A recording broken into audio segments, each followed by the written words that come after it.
My lords, ladies and gentlemen, hello and welcome to a tutorial video on Transport Fever 2 on how to alleviate traffic problems in your cities in the later stages of your games.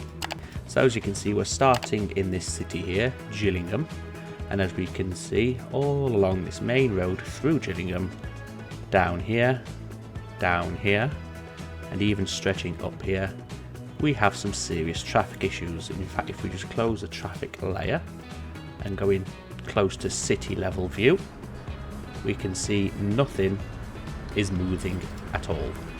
It's backlogged all the way out of the city onto the connection roads and even stretching into the neighbouring cities as well.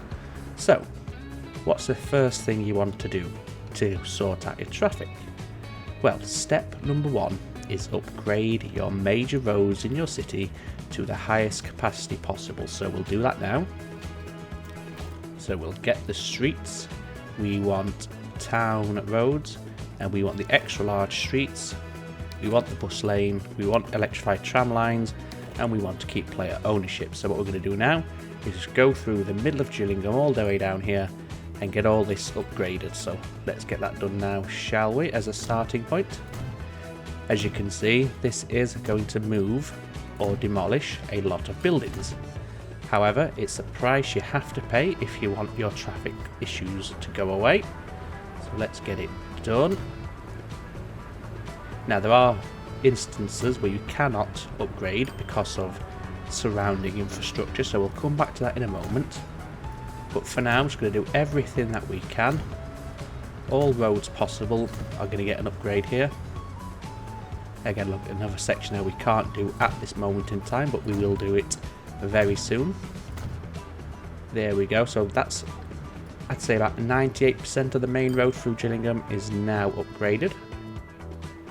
We also want to go up here because we have traffic, or heavy traffic I should say, in this area where the road leads out of the city and up towards neighbouring cities, so we'll upgrade that as well. Okay, so now we have 6-lane roads all the way through, and the reason you want to upgrade these is because previously they were going from a 6-lane country road down to a 4-lane town road, and the reduction of a lane was causing traffic having to stop so they could merge into the smaller capacity roads. So now what we're going to do is anywhere we couldn't upgrade just a moment ago, we'll delete some infrastructure in the area, upgrade the roads that we weren't able to, and the deletion of various bits of infrastructure such as this passenger station here will actually lead us to step number 2. Now step number 2, as you can see, we just had to delete our central exchange here in the middle of the city. Instead, you want to have it set back away from your road network, kind of like so, just so it's sat out in the middle of nowhere, so to speak. Okay, so before we do anything else now, what we're going to do is go back into your traffic layer, and any traffic lights that have been spawned, you want to get rid of them.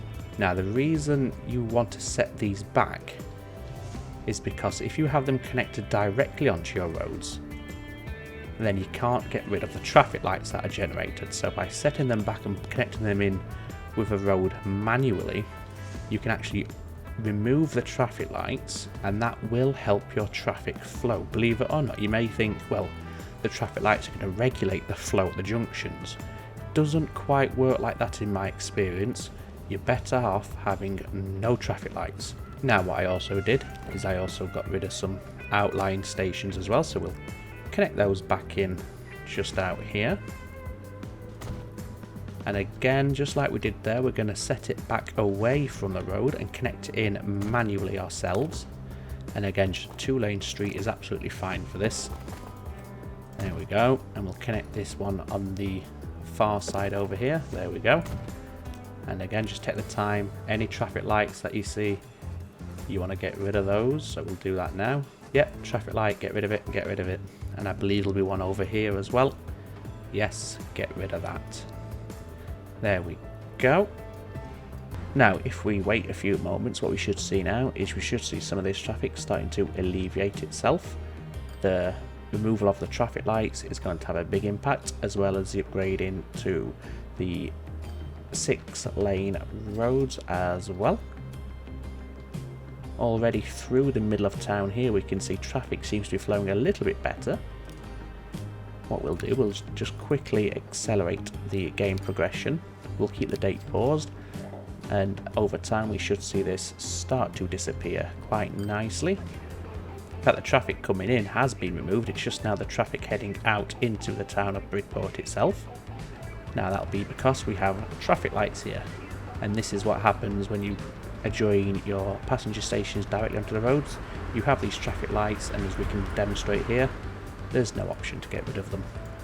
So if we wanted to, we could repeat the same process that we did in Gillingham, clear ourselves a nice big block and set our station back away from the roads and connecting manually, which would enable us to remove the traffic lights that it generates. Okay, there we go. So I've done the same sort of setup in Gillingham over here in Bridport now, where the passenger station no longer connects directly onto our road network. Instead, we've put in manual connections. So what we'll do now is just double check we have no traffic lights in this area that have been generated. Yes, we have just one there, so we'll get rid of that. And what we should start to see now is, a traffic light there as well, and also here. So I'm just going to get rid of all these traffic lights actually that I can see in the city of Bridport. And as I was saying, what we should start to see now is that this traffic in this area will soon disappear. So as we can see here in Bridport, all this traffic that was snaking back all the way from Coventry has pretty much gone now. It's much more free flowing. Yes, we have high volume of traffic, but that's because it's a big city.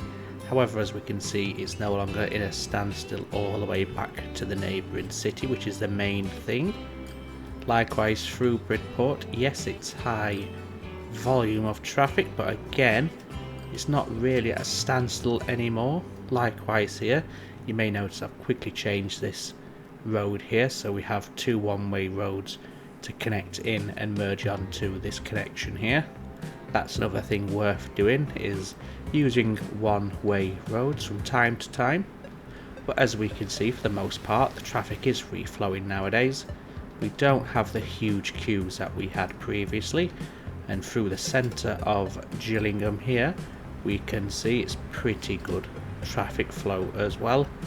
Obviously, don't be fooled by the amount of cars on the road. You're always going to get that in the late game just because of the size of the cities. I mean, if we look at it, these cities here, Gillingham 3,000 residents, Bridport is 3,500 residents, Coventry is 4,200, so you're always going to get a lot of people, but as long as the traffic's flowing freely, that's the main thing.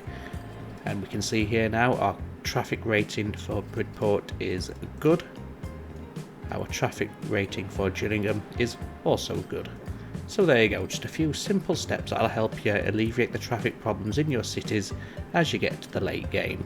I hope you found it useful, and if you did, please consider leaving a like, a comment and subscribing to my channel. And you may also want to check out some of the Let's Play series I have on the channel as well. All that remains for me to say is take care of yourselves, folks. It's ta-ta for now.